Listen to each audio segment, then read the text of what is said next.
नमस्कार दोस्तों, आप सभी कैसे हैं? मैं फिर से स्वागत करती हूँ आपका क्रिस्टल एम्पायर महाराष्ट्र में। आशा है आप सभी लोग कुशल होंगे और सभी अध्यायों को आपने श्रवण कर लिया होगा। तो चलिए आज के दिन की शुरुआत हम फिर से करते हैं ध्यान के साथ।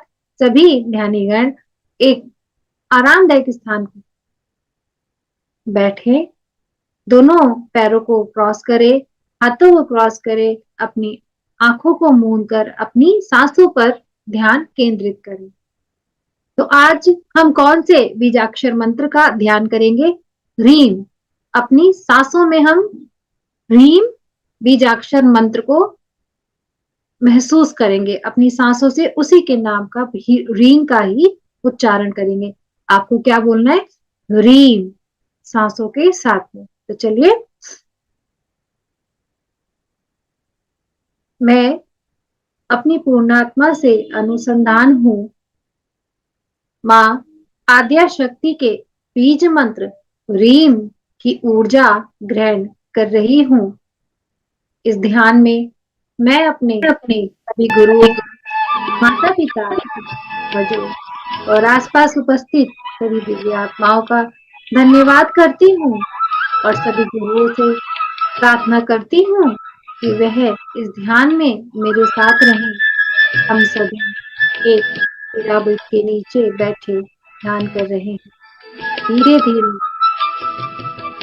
श्वासों में रीम का उच्चारण आप करेंगे।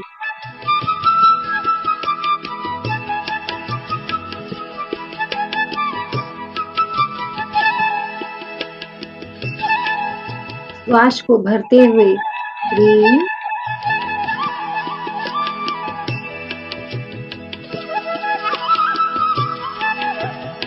श्वास को छोड़ते हुए रीम। इस बीजाक्षर मंत्र से आपके मन के सभी अंतःविकार शुद्ध हो जाएंगे। ऐसी कामना करते हुए आप अपनी सांसों पे इस नाम का जाप करें।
भुवनेश्वरी का यह बीज मंत्र भी सभी इच्छाओं को पूर्ति करने वाला है।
श्वास और जाती हुई श्वास में ह्रीम नाम का उच्चारण आप करते जा रहे हैं और उसकी ऊर्जा आप अपने पूरे शरीर में महसूस कर रहे हैं।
धीरे धीरे आप सभी अपने आसपास के वातावरण को महसूस करेंगे। अपने पैरों व हाथों की फिंगर्स को हिलाएंगे। अपने पूरे शरीर की अवेयरनेस में वापस आए। दोनों हाथों को रब करें।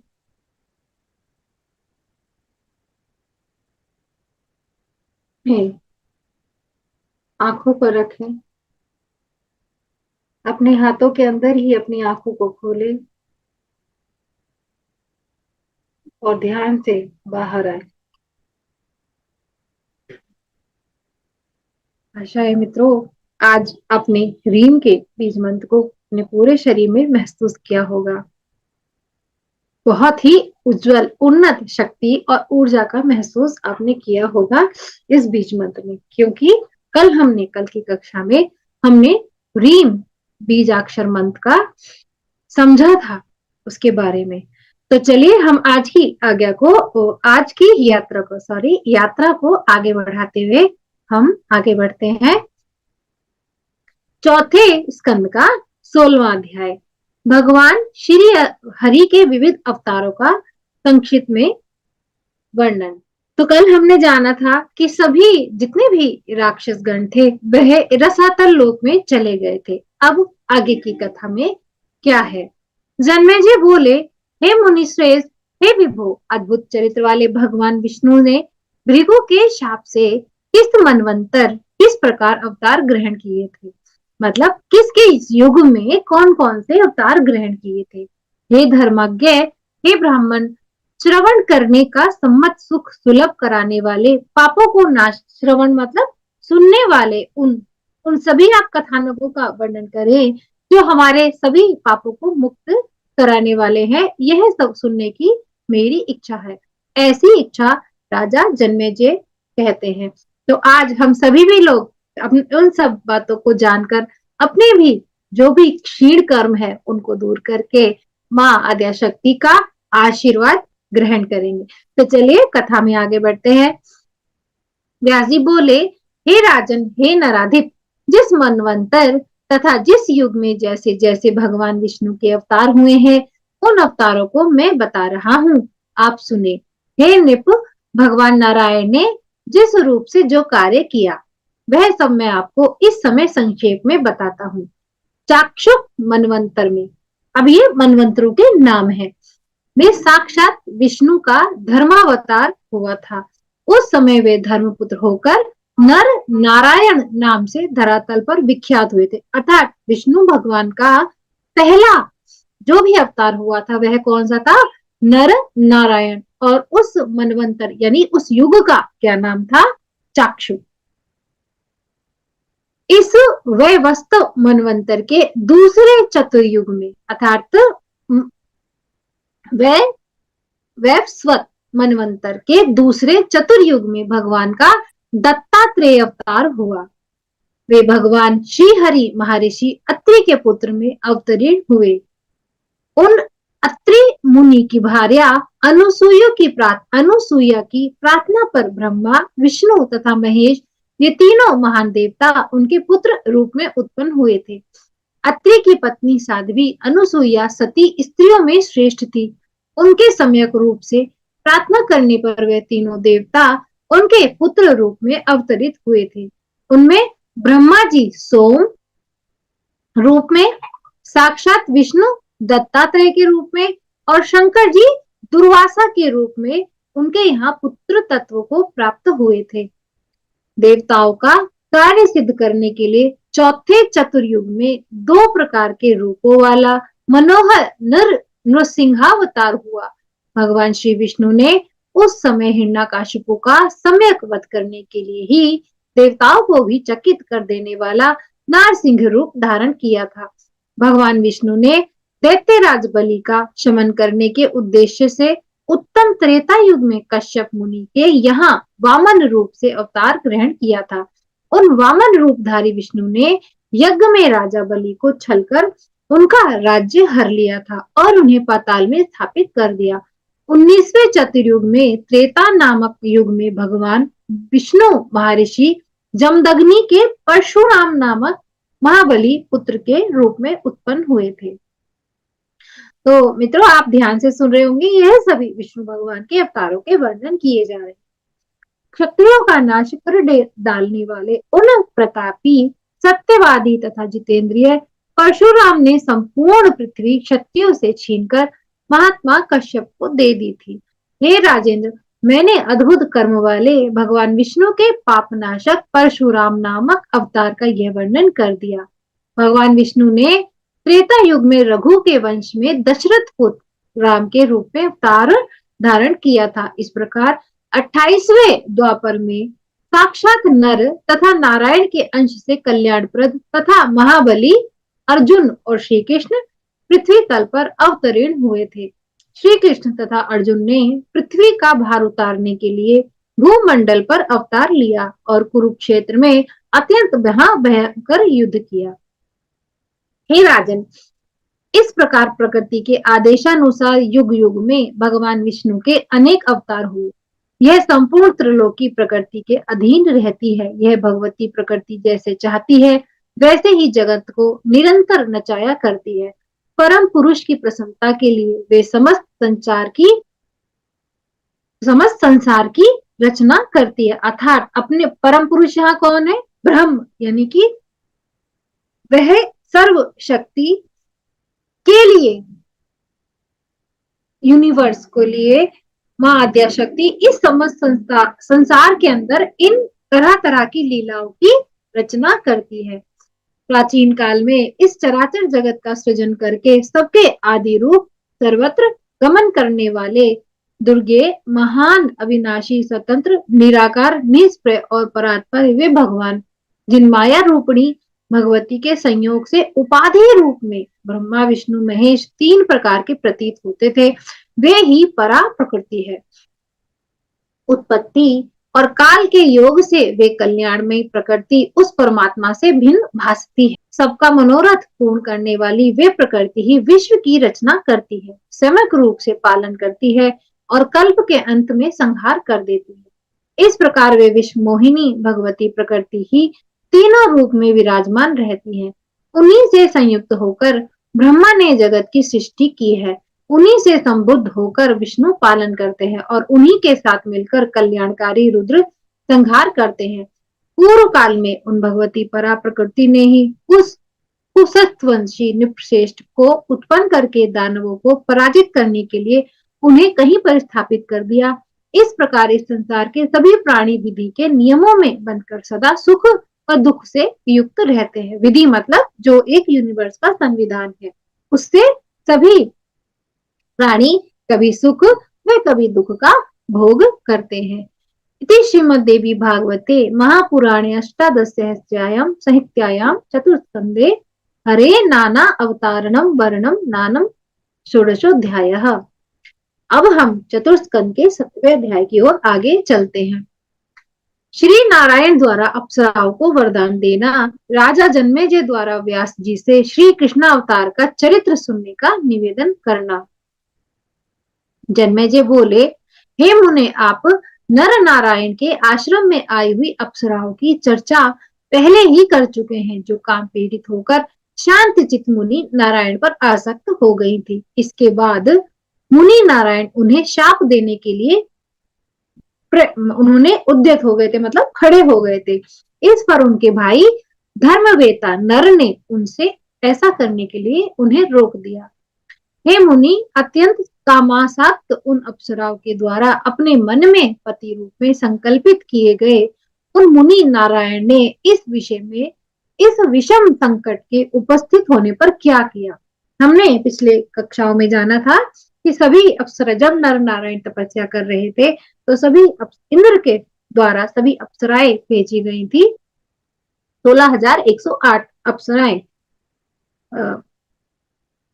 बद्रिका आश्रम पे पहुंची थी नर और नारायण का तप को भंग करने के लिए, लेकिन वो उनके तपोबल से वह शर्मिंदा, जब उन्होंने अपने तप का बल दिखाया था तो उन्होंने उर्वशी को उत्पन्न किया था। तो उसके विपरीत वह उर्वशी और सब लोग पिछले आप अध्यायों में जाना कि उर्वशी कैसे स्वर्गलोक चली गई थी और स्वर्गलोक की बाकी अप्सराएं यहीं रह गई थी। तो उन अप्सराओं ने यह वरदान मांगा था कि आप हमें पत्नी रूप में स्वीकार करिए। यह चर्चा वहीं से ही है। तो मित्रों, आप पिछले के अध्यायों को अवश्य सुने, क्योंकि आप पिछले के अध्यायों को जब सुनेंगे तो आपसे सभी तारतम्य अगली कथाओं में बना रहेगा।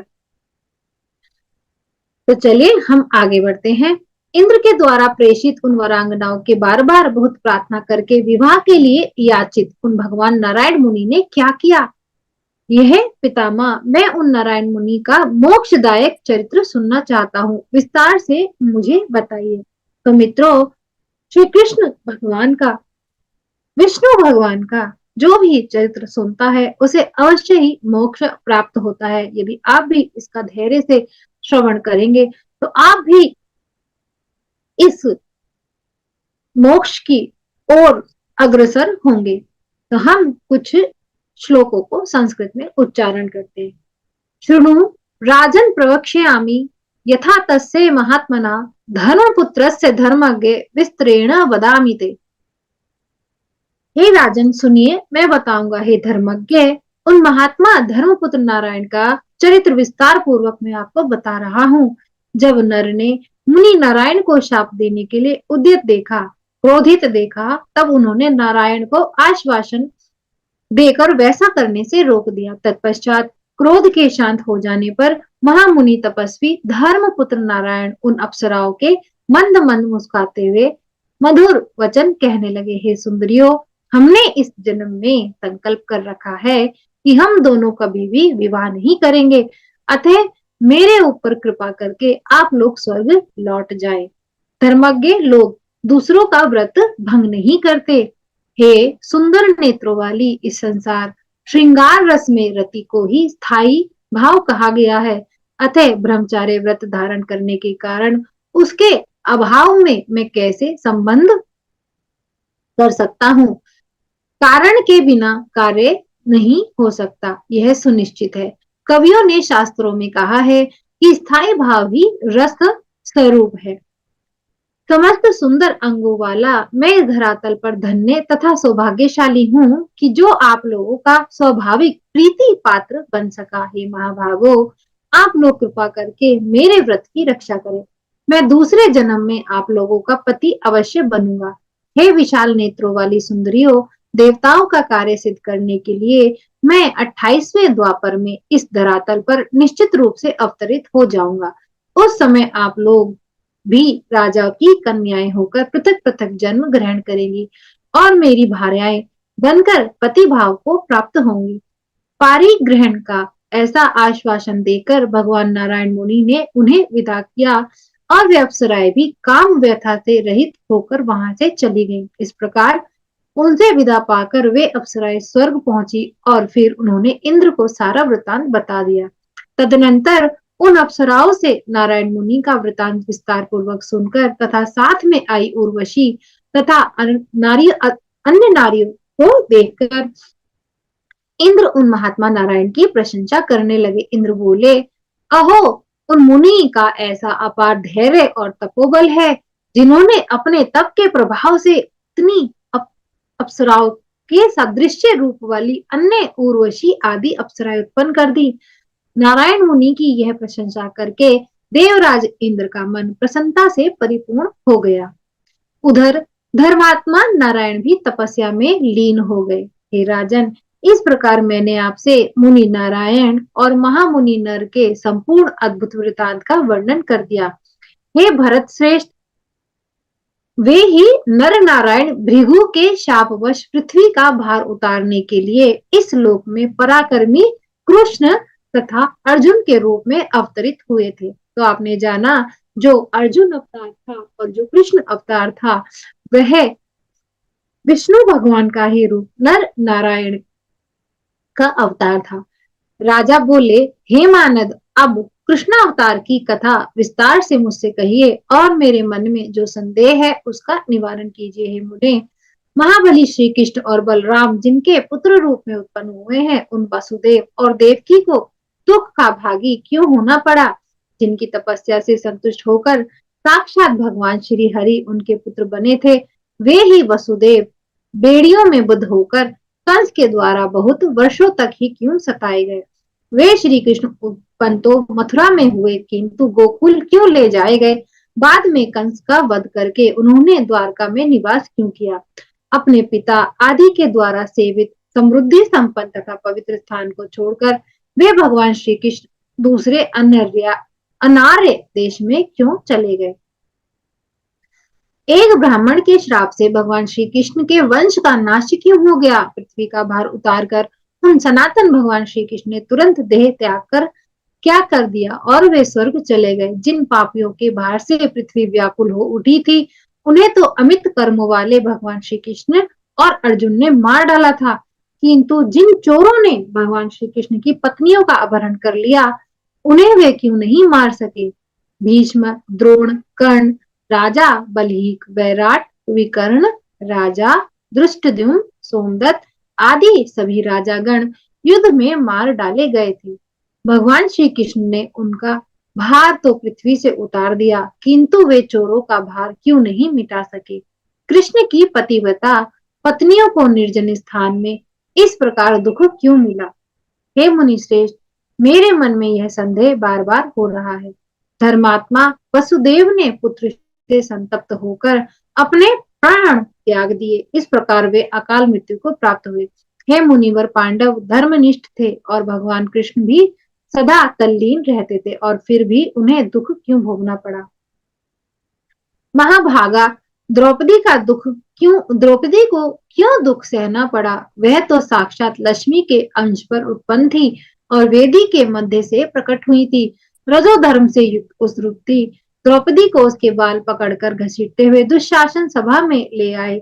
वन में गई हुई उस पतिव्रता को सिंधुराज जयद्रथ ने सदाया। उसी प्रकार अज्ञातवास के समय कीचक भी रोती हुई कलपती हुई द्रौपदी को बहुत पीड़ा पहुंचाई। अश्वत्थामा ने घर के अंदर ही उसके 5 पुत्रों को मार डाला। सुभद्रा पुत्र अभिमन्यु बाल्यावस्था में ही युद्ध में मार डाला गया। उसी प्रकार कंस ने देवकी के 6 पुत्रों का वध कर दिया, किंतु सब कुछ करने में समर्थ होते हुए भी भगवान श्री कृष्ण प्रारब्ध को नहीं टाल सके। यादवों को श्राप मिला।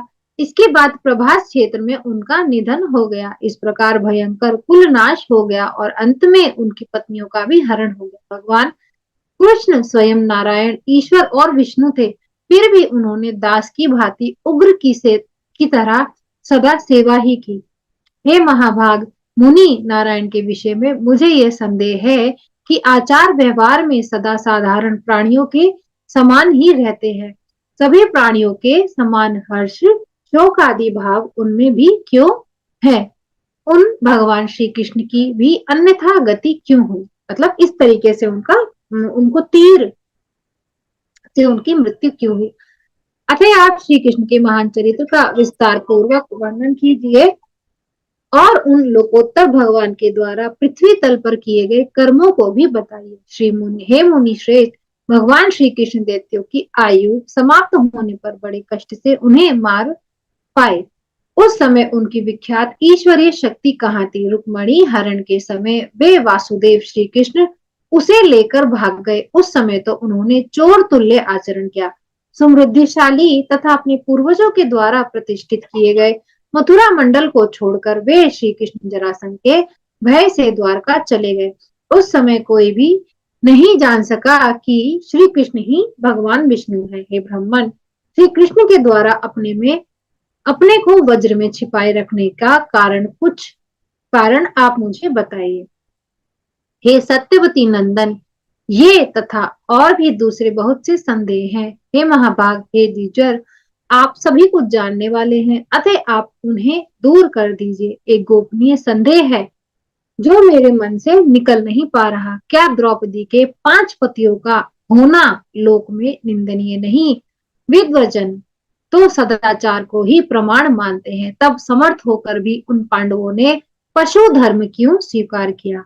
देवता स्वरूप भीष्म पितामह ने भी भूतल पर गोलक संतान से उत्पन्न कराकर अपने वंश की जो रक्षा की, क्या यह उचित था? मुनियों के द्वारा जो धर्म निर्णय प्रदर्शित किया गया कि जिस किसी भी उपाय से पुत्रोत्पत्ति है उसे करनी चाहिए, उसे धिक्कार है। तो इसी प्रकार राजा जन्मेजय के मन में बहुत सारे इस तरीके के प्रश्न हैं जो मित्रगण मैं आप सभी से बोलती हूँ कि हम लोगों के मन में भी यह बातें आती हैं, क्योंकि शास्त्र का पूर्ण ज्ञान हमें शास्त्र पढ़ने पर ही आता है। इसलिए इस सीरीज में मैं प्रत्येक अध्याय को पूर्णतः अध्ययन कर रही हूँ, जिससे हमें एक एक तथ्य का पता चले क्या किस लिए हुआ था, ताकि यदि हमसे कोई हमारे शास्त्र के बारे में प्रश्न करता है तो उसका जवाब हमारे पास में अवश्य हो। तो इति श्रीमद्देवी भागवते महापुराणे अष्टादशसहस्रायां संहितायां चतुर्स्कन्धे सुरा नानां प्रति नारायण वरदानम नाम सप्तदशो अध्यायः। अष्टादशो अध्याय, चतुर्थ स्कंध का 18वां अध्याय। पाप भार से व्यथित पृथ्वी पर देवलोक जाना। इंद्र का देवताओं और पृथ्वी के साथ ब्रह्मलोक जाना। ब्रह्मा जी का पृथ्वी तथा इंद्र आदि देवताओं सहित विष्णु लोक जाकर विष्णु की स्तुति करना। विष्णु द्वारा अपने को भगवती के अधीन बताना। व्यास जी बोले, हे राजन सुनिए, अब मैं श्री कृष्ण के महान चरित्र, उनके अवतार के कारण और भगवती के अद्भुत चरित्र का वर्णन करता हूँ। धरे कदा भराक्रांता रुदती चाति कर्षिता गौरूप धारणी दीना भीता गश्चित्र विष्टपम पृष्ठा शक्रेण किंतभेद वर्तते भयमित्यथ केन व पीड़ितासी तम किम ते दुखम वसुंधरे। तो मित्रों, मैं प्रत्येक कक्षा में 2-3 श्लोकों का अवश्य पाठ कर देती हूँ, जिससे कि श्लोक हमने सुना था कि कुछ 4-5 श्लोक सुनने पर भी हमें पूर्ण देवी भागवत का प्रभाव और फल प्राप्त होता है। तो चलिए, हमारा अनुवाद तो हिंदी में है, हम हिंदी अनुवाद में इनको आगे लेकर के चलते हैं। एक समय की बात है, पापियों के भार से व्यथित अत्यधिक क्रुश, दीन तथा भयभीत पृथ्वी गाय का रूप धारण करके रोती हुई स्वर्गलोक को पहुंची। वहां इंद्र ने पूछा, हे वसुंधरे, इस समय तुम्हें कौन सा भय है? तुम्हें किसने पीड़ा पहुंचाई है और तुम्हें क्या दुख है? यह सुनकर पृथ्वी ने कहा, हे देवेश, यदि आप पूछ रहे हैं तो मैं सारा दुख सुन लीजिए। हे मानद, मैं भार से दबी हुई हूँ। मगध देश का राजा महापापी जरासंध, चेदी नरेश शिशुपाल, प्रतापी काशीराज रुक्मी, बलवान कंस, महाबली नरकासुर, सौरभ नरेश शाल्व, क्रूर केशी धेनुकासुर, वत्सासुर और राजागण, धर्महीन परस्पर विरोध रखने वाले, पापाचारी, मदोन्मत और साक्षात काल स्वरूप हो गए हैं। मित्रों,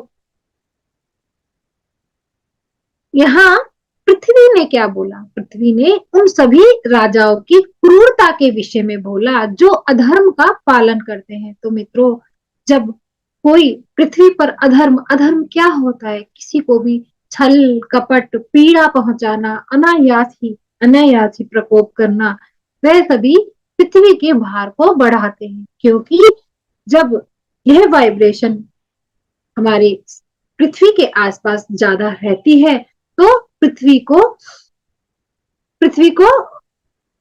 पृथ्वी हील नहीं हो पाती। अब जैसे ना कि वो नेगेटिव एनर्जी जब सराउंडिंग रहती है तो आसपास का जो वातावरण है, जो एक एक जो देखिए, मैं आपको ऐसे समझाना चाहती हूँ कि जब आप खुश होते हैं तो आपका मन बहुत हल्का होता है, और जब हल्का होता है तो आप कुछ भी चीज धारण करने योग्य हो जाते हैं।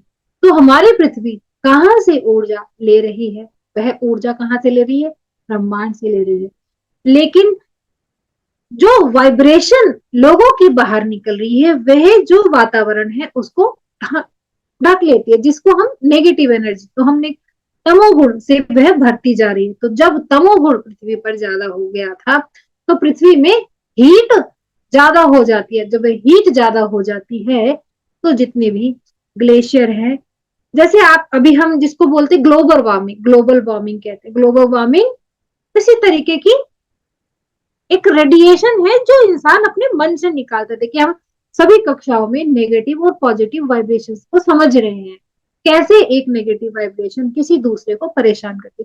तो ऐसे ही नेगेटिव वाइब्स वाले उस समय के जो राजा थे, जो धर्म के अनुसार आचरण नहीं करते थे, जिसके कारण पृथ्वी को अपने अंदर बहुत दुख महसूस हो रहा था, और वह गाय का रूप धारण करके स्वर्गलोक गई थी और इंद्र से यह व्यथा बता रही है। हे इंद्र, उनसे मुझे बहुत व्यथा हो रही है। मैं उनके भार से दबी हूँ और अब उनका भार सहने में असमर्थ हो गई हूँ। हे विभो, मैं क्या करूं और कहाँ जाऊं? मुझे यही महान चिंता है। हे इंद्र, पूर्व में मैं दानव हिरण्याक्ष से पीड़ित हुई। उस समय परम ऐश्वर्यशाली वराह रूपधारी भगवान विष्णु ने मेरा उद्धार किया था। यदि वे वराह रूप धारण करके मेरा उद्धार न किया होते तो उससे भी अधिक दुख स्थिति में मैं न पहुंचती। आप ऐसा मतलब बहुत, अगर उन्होंने मेरा उस वक्त उद्धार नहीं किया होता तो मेरी स्थिति और भी दयनीय हो जाती। कश्यप के पुत्र दैत्य हिरण्याक्ष ने मुझे चुरा लिया था और महासमुद्र में डुबो दिया था। उस समय भगवान विष्णु ने सूकर का रूप धारण करके उसका संहार किया और मेरा उद्धार किया। तदनंतर वराह रूपधारी विष्णु ने मुझे स्थापित करके स्थिर कर दिया, अन्यथा मैं इस समय पाताल में स्वस्थ चित्त रहकर सुख पूर्वक सोई रहती। हे देवेश, अब मैं दुष्ट आत्मा राजाओं का भार वहन करने में समर्थ नहीं हूँ। हे इंद्र, अब आगे 28वां दुष्ट कलयुग आ रहा है और उस समय मैं और भी पीड़ित हो जाऊंगी। तब तो मैं शीघ्र ही रसातल में चली जाऊंगी।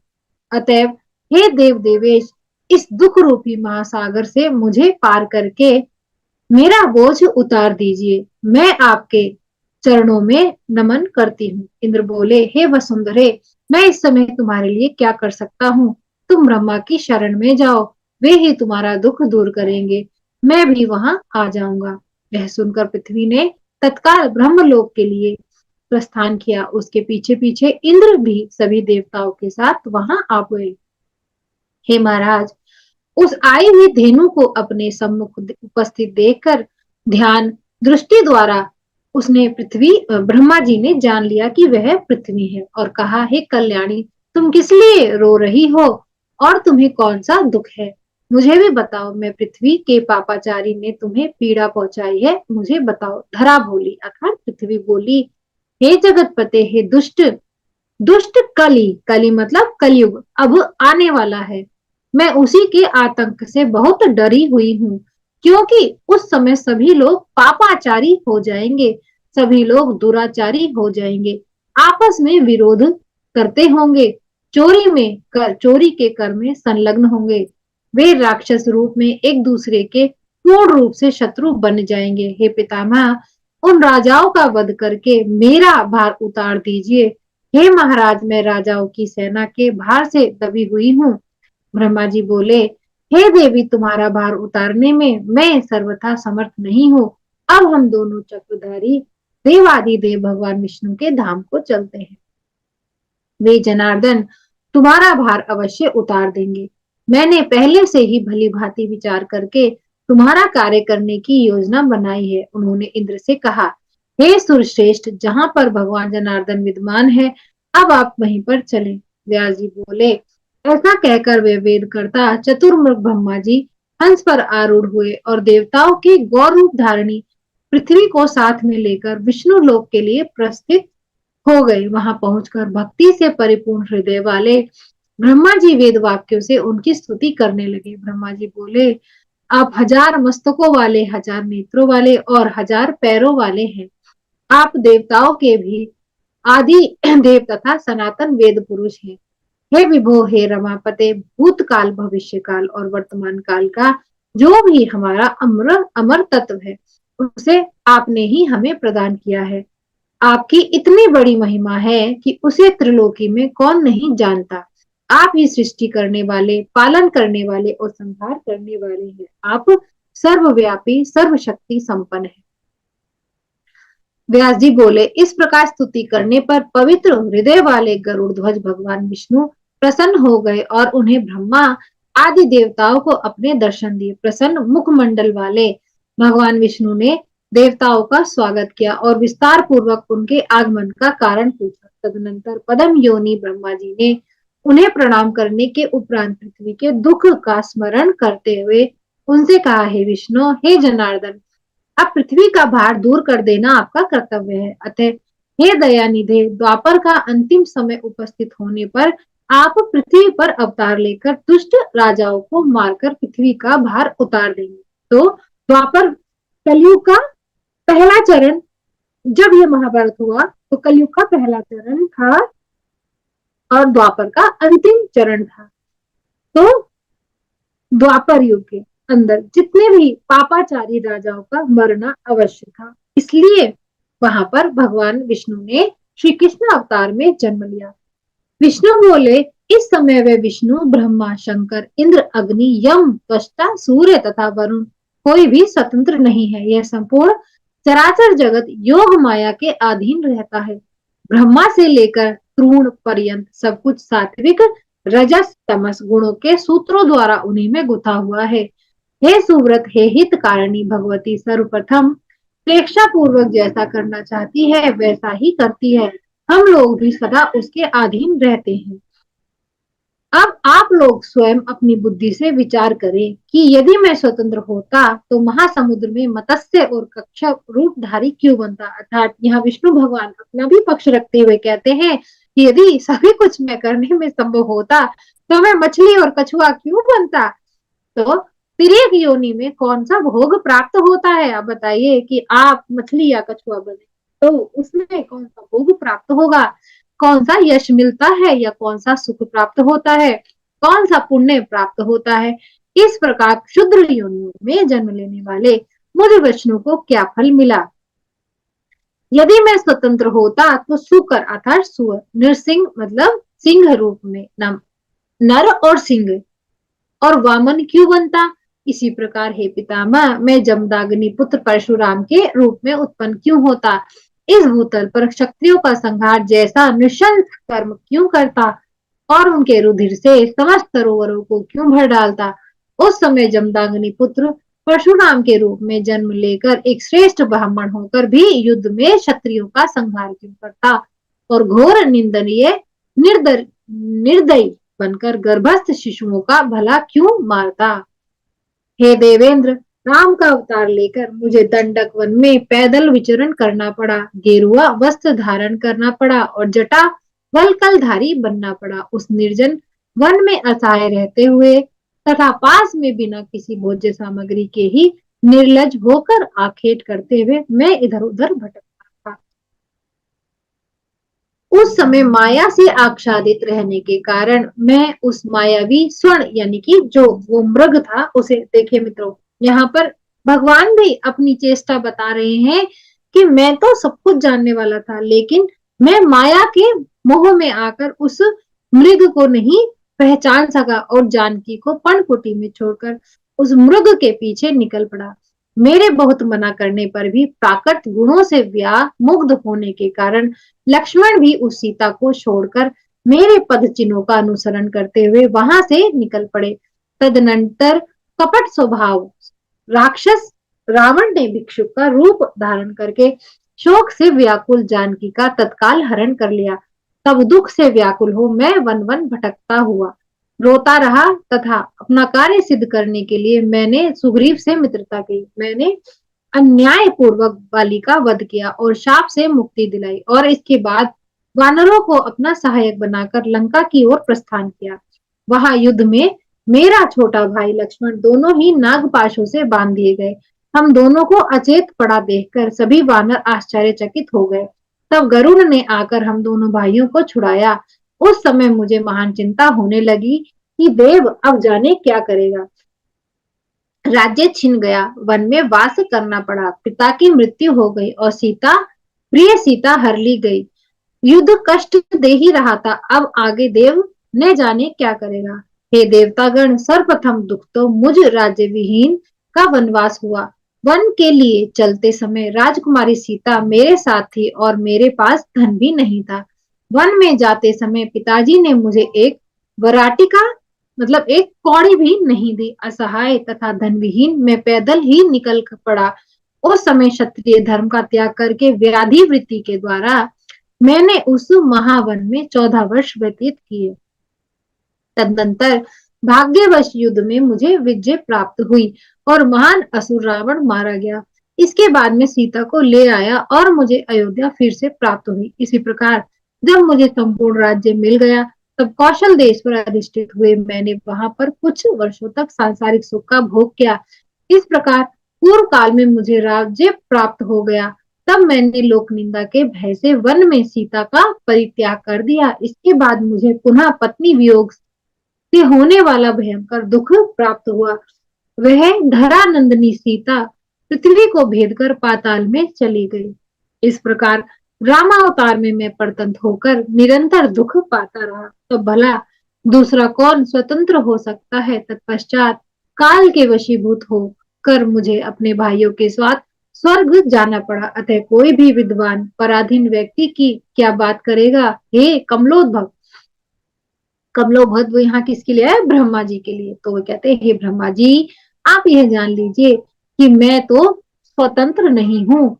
वैसे ही आप शंकर तथा अन्य बड़े देवता भी निश्चित रूप से स्वतंत्र नहीं है। स्वतंत्र मतलब आजाद नहीं है, मतलब कि हम सब किसी ना किसी के लिए कार्य कर रहे हैं, हम स्वयं कुछ करने वाले नहीं है।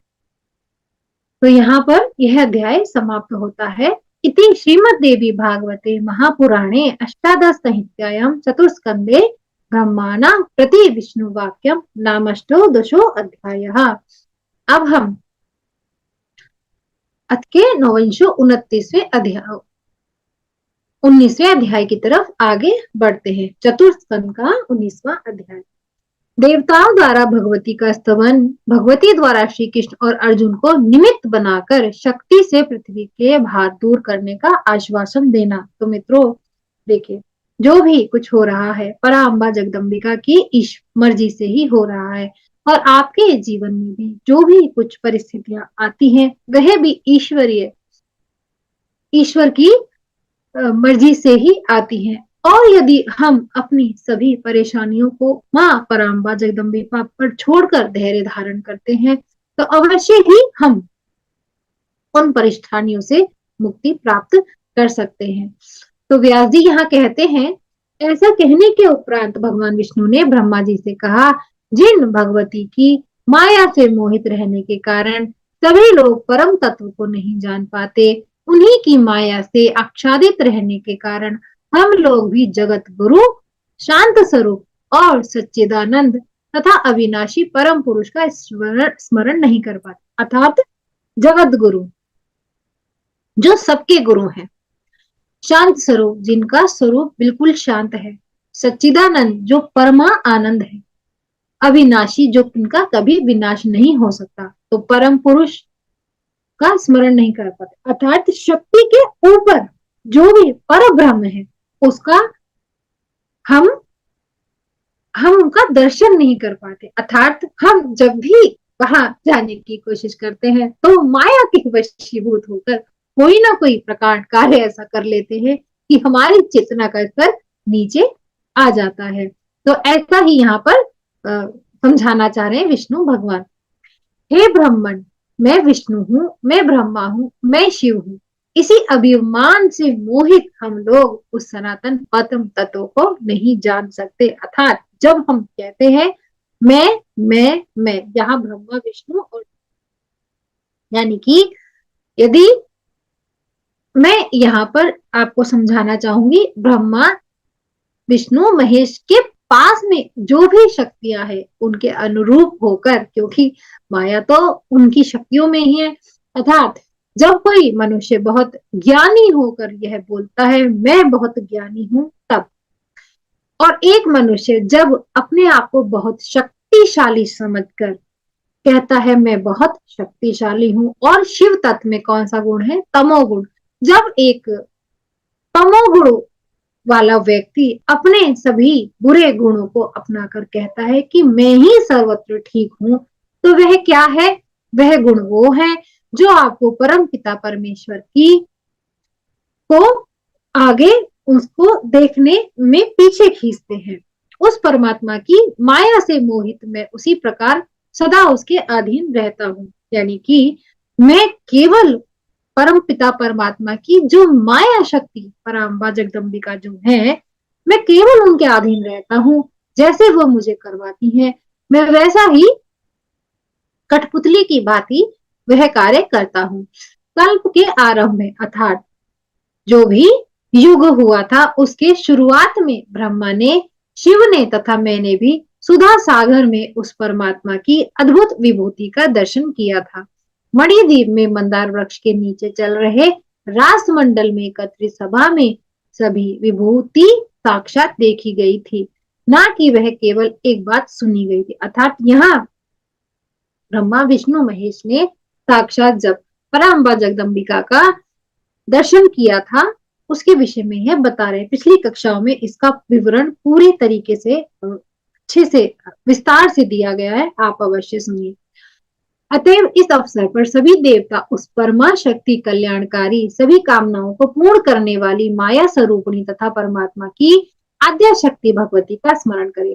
व्यास जी बोले, भगवान विष्णु के ऐसा कहने पर ब्रह्मा आदि देवता सदा विराजमान रहने वाली भगवती योग माया एकाग्र मन से ध्यान करने लगे। वह सभी योग माया का ध्यान करने लगे। उनके स्मरण करते ही भगवती ने उन्हें प्रत्यक्ष दर्शन प्रदान किया। उस समय वे देवी जपा कुसुम के समान रक्त वर्ण से सुशोभित थी। उन्होंने पाश, अंकुश, वर तथा अभय मुद्रा धारण कर रखी थी।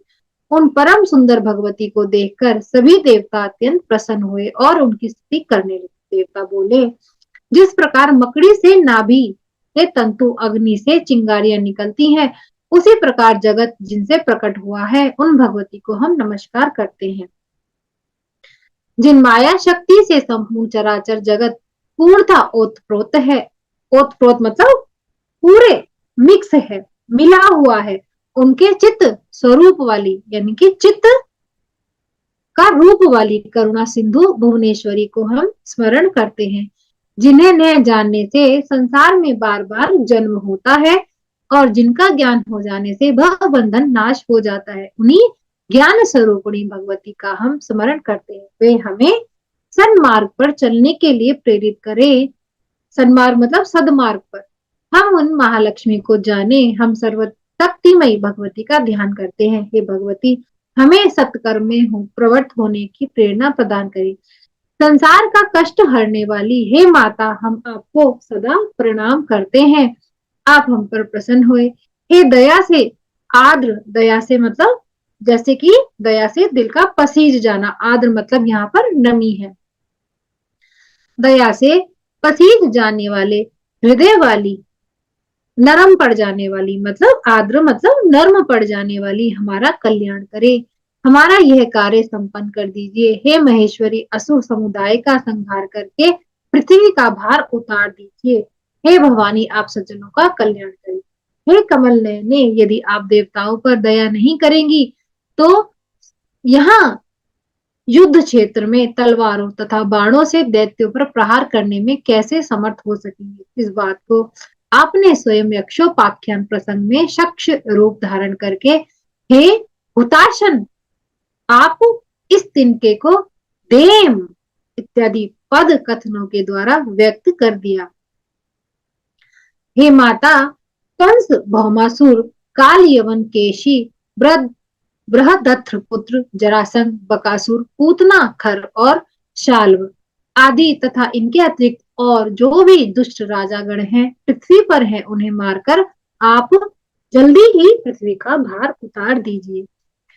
हे कमल नयने, जिन दैत्यों को भगवान विष्णु, शिव और इंद्र भी कई बार युद्ध में नहीं मार सके, वह दैत्य यहाँ पर कौन है? दैत्य वही सब राक्षसगण युद्ध भूमि में आपका सुखदायक मुखमंडल देखते हुए आपकी लीला, आपके बाणों के द्वारा मार डाले गए। देखिए मित्रों, अभी यहाँ पर दैत्य आया और पिछले अध्याय में हमने पढ़ा उन सभी राजाओं का नाम जो अधर्म धारण किए हैं। तो देखिए, दैत्यों का मतलब ऐसा नहीं है कि कोई दैत्य आपके सामने अलग तरीके का उसका चेहरा हो, जिसे देख के, अब जैसे दैत्यों में बाल काले, दैत्य क्या है? दैत्य वह गुण है ईर्ष्या, जेलसी। हमने तमोगुण के जितने भी गुण जाने थे, वही गुण जिस व्यक्ति के अंदर है वही वह दैत्य है। चंद्रकला को मस्तक पर धारण करने वाली देव देवी विष्णु, शिव आदि प्रमुख देवता भी आपकी शक्ति के बिना हिलने डुलने में समर्थ नहीं। इसी प्रकार भी आपको शक्ति के बिना पृथ्वी को धारण कर सकने में समर्थ है। इंद्र बोले, हे माता, क्या सरस्वती के बिना ब्रह्मा इस विश्व की सृष्टि करने में, लक्ष्मी के बिना विष्णु पालन करने में और पार्वती के बिना शिव जी संहार करने में समर्थ नहीं हो सकते? वे महान गण तीनों महाशक्तियों के साथ अपना अपना कार्य करने में समर्थ हैं। विष्णु बोले, हे अनघे, आपकी कला से रहित होकर ना तो ब्रह्मा जी ही मैं पालन कर सकती हूँ और ना ही शंकर भगवान इसका संहार कर सकते हैं। व्यास जी बोले, इस प्रकार उन देवताओं ने जब देव की स्तुति की, तब उन्होंने देवेश्वरों से कहा, वह कार्य कौन सा है? आप लोग संताप रहित होकर बताइए, मैं अभी करती हूँ।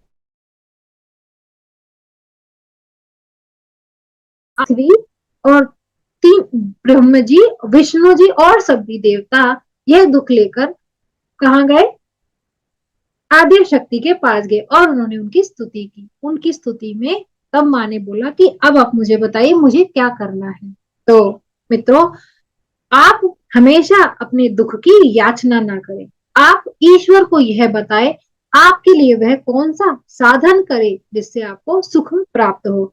तो केवल आप भगवान को साधन बताएं, आप दुख ना बताएं कि मुझे यह दुख है, मुझे यह दुख है, मुझे यह, उसको नहीं बताएं। आप इसे बोले कि मेरे लिए आप यह कार्य करें, मेरे लिए यह कार्य हो चुका है। तो आप अपने अफर्मेशन में जब, क्योंकि यहाँ माँ ने भी कहा कि मैंने तो तुम्हारा दुख सुन लिया, लेकिन मुझे करना क्या है, आप मुझे यह बताएं। हे माता, पूर्व काल में आप अत्यधिक बल संपन्न दानव महिषासुर का वध कर चुकी हैं। इसके अतिरिक्त आप उसके करोड़ों सहायकों शुंभ, निशुंभ, रक्त बीज, महाबली, चंडमुंड, धूम्रलोचन, दुर्मुख, दुस्साह, अतिशय बलवान कराल तथा दूसरे भी अनेक क्रूर दानव मार चुकी हैं। उसी प्रकार आप हम देवताओं के शत्रु सभी दुष्ट राजाओं का वध कीजिए। दुष्ट राजाओं का वध करके पृथ्वी भी दुस्सह, दुस्सह मतलब जो सह नहीं सकते, भार को उतार दीजिए। व्यास जी बोले, देवताओं के ऐसा कहने पर नेत्र प्रांत वाली कल्याणमयी भगवती हंस मेघ के समान गंभीर वाणी में उनसे कहने लगी। देवी बोली, हे देवताओं, मैंने यह पहले ही सोच रखा है कि मैं अंशावतार धारण करूंगी, जिससे पृथ्वी से दुष्ट राजाओं का भार उतर जाएगा। हे महाभाग देवताओं, मंद तेज वाले जरासंध आदि जो बड़े बड़े दैत्य राजागण हैं, उन सबको मैं अपनी शक्ति से मार डालूंगी। हे देवतागण, आप लोग भी अपने अपने अंशों से पृथ्वी पर अवतार लेकर मेरी शक्ति से युक्त होकर भार उतारेंगे। मेरे अवतार लेने से पूर्व देवताओं के प्रजापति कश्यप अपनी पत्नी के साथ यदुकुल में वसुदेव नाम से अवतरीण होंगे। उसी प्रकार भृगु के शाप से अविनाशी भगवान विष्णु अपने अंश से ही वसुदेव के पुत्र के रूप में उत्पन्न होंगे। अर्थात जो भी श्राप मिले हैं वो श्राप फलीभूत कैसे होंगे, यहाँ पर माँ बता रही है। हे श्रेष्ठ देवताओं, उस समय मैं गोकुल में यशोदा के गर्भ से उत्पन्न होंगी और देवताओं का सभी कार्य सिद्ध करूंगी। कारागार में अवतीर्ण हुए कृष्ण रूपधारी विष्णु को मैं गोकुल पहुंचा दूंगी और देवकी के गर्भ से शेष भगवान को खींचकर रोहिणी के गर्भ में स्थापित कर दूंगी। मेरी शक्ति से संपन्न होकर वे दोनों ही दुष्टों का विनाश करेंगे। द्वापर के व्यतीत होते ही दुष्ट राजाओं का पूर्ण रूप से संहार निश्चित हो जाएगा। साक्षात इंद्र के अंश स्वरूप अर्जुन भी उन दुष्ट राजाओं के बल का नाश करेंगे। धर्म के अंश रूप महाराज युधिष्ठिर, वायु के अंश रूप भीमसेन तथा अश्विनी कुमारों के अंश रूप नकुल सहदेव भी उत्पन्न होंगे। उसी समय वसु के अंश से अवतीर्ण हुए गंगा पुत्र भीष्म उन दुष्ट राजाओं की शक्ति को नष्ट करेंगे।